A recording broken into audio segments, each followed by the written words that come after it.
Assalamualaikum warahmatullahi wabarakatuh. Perkenalkan, nama saya Atika Wahyuni dengan NIM 0304201122. Saya dari kelas Tadris Bahasa Inggris 5 semester kedua di Universitas Islam Negeri Sumatera Utara. Di video ini saya akan menjelaskan tentang kalimat. Pertama, pengertian kalimat. Secara umum, kalimat adalah gabungan dua kata ataupun lebih, baik itu lisan maupun tulisan, yang disusun sesuai pola tertentu sehingga memiliki arti. Kalimat baik dan benar tentunya memiliki ciri-ciri tertentu, yaitu mengandung unsur-unsur seperti subjek, predikat, objek, keterangan, atau disingkat dengan pola SPOK. Selanjutnya, unsur-unsur kalimat. Yang pertama, subjek. Subjek adalah bagian yang berfungsi untuk menunjukkan pelaku dalam suatu kalimat. Dan yang kedua adalah predikat. Predikat yaitu unsur yang fungsinya menerangkan yang sedang dilakukan subjek pada sebuah kalimat. Dan yang ketiga adalah objek. Objek merupakan keterangan yang berkaitan dengan predikat atau sesuatu yang menderita. Dan yang keempat adalah keterangan. Keterangan pada suatu kalimat terletak di bagian akhir. Unsur keterangan biasanya dijadikan pelengkap kalimat. Dan yang terakhir adalah pelengkap. Pelengkap adalah unsur yang melengkapi predikat. Hal inilah yang menunjukkan bahwa pelengkap posisinya berada di belakang predikat. Berikutnya, ciri-ciri kalimat. Pertama, pada bahasa lisan diawali dengan kesenyapan serta diakhiri dengan kesenyapan pula.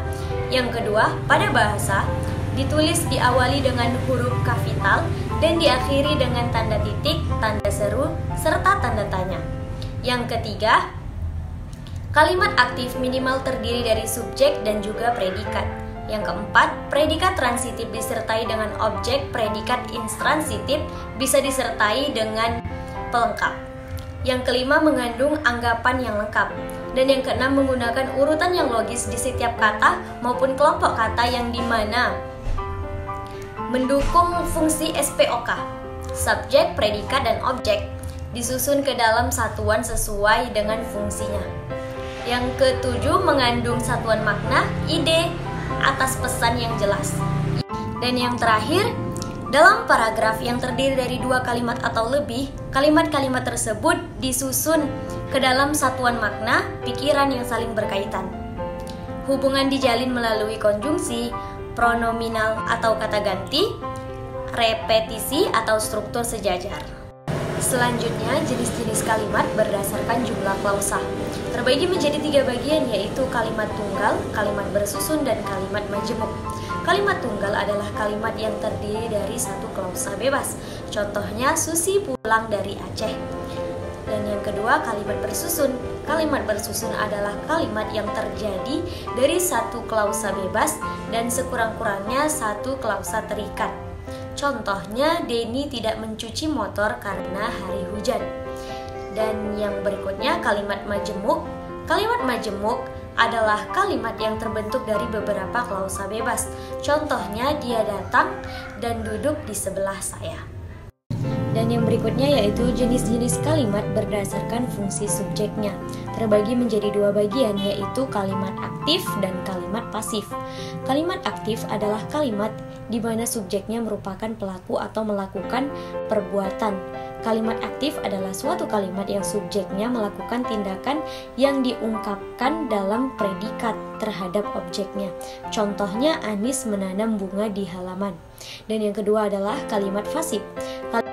Kalimat pasif yang merupakan kalimat yang terdapat subjek yang melakukan pekerjaan dengan ciri-ciri utama menggunakan imbuhan di, ke, an, dan ter dalam kata kerja yang disematkan pada kalimat pasif. Misalnya, dimakan, dipukul, dibawa, dicintai, disayangi, dan sebagainya. Contoh kalimat pasif yaitu buku sejarah dibawa oleh Reni. Dan yang berikutnya yaitu jenis-jenis kalimat berdasarkan pengucapannya. Terbagi menjadi 2 bagian, yaitu kalimat langsung dan kalimat tidak langsung.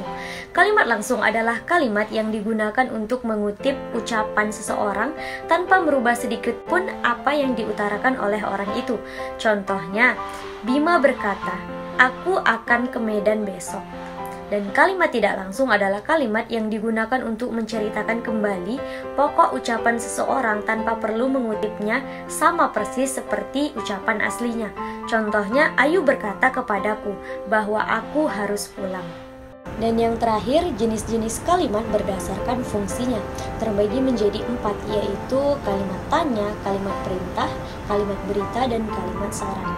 Kalimat tanya adalah kalimat yang isinya berupa suatu pernyataan mengenai sesuatu hal. Contohnya, mengapa ada kotoran di baju kamu? Dan yang berikutnya adalah kalimat perintah. Kalimat perintah adalah kalimat yang isinya mengajak orang lain untuk melakukan sesuatu. Contohnya, ambilkan baju itu di atas lemari. Dan yang berikutnya adalah kalimat berita. Kalimat berita adalah kalimat yang isinya memberitahukan sesuatu. Kalimat berita dapat disampaikan secara langsung dan secara tidak langsung. Contohnya, terjadi kebakaran pukul 7 waktu Indonesia Barat di Medan. Dan yang terakhir adalah kalimat saran. Kalimat saran adalah frasa yang digunakan untuk memberikan bantuan untuk meningkatkan atau membantu. Contohnya, sebaiknya kamu istirahat hari ini. Sekian yang dapat saya sampaikan. Jika ada salah kata dalam pengucapan, saya mohon maaf. Terima kasih atas perhatiannya. Assalamualaikum warahmatullahi wabarakatuh.